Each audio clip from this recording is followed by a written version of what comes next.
So we are called actors for that reason అండి. So just try to be as natural, but the same time you have to realise what draw the line, what to come out. ఎందుకంటే ఒక point of time నాకైందండి ఇది. నేను cinema చేసిన తర్వాత I was so addicted to that character, Vinod అన్న క్యారెక్టర్కి. అంటే కూర్చుని నార్మల్గా ఇలా తింటాను అసలు మనం వేర్లు ఇలా కూర్చొని అంటే తింటాం.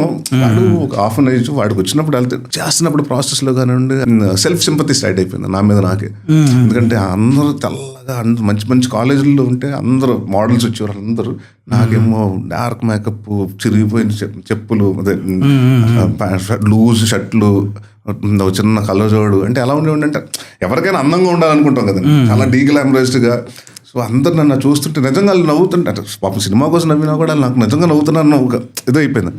ఆ cinema I was so confident and ఇది కొట్టేస్తుంది అని. అప్పుడు 2-3 సినిమాలు వస్తే అడ్వాన్స్లో మా ఫాదర్కి నేను చెప్పానండి, లేదండి ఈ సినిమా రిలీజ్ అయ్యేదాకా నేను తీసుకోనని.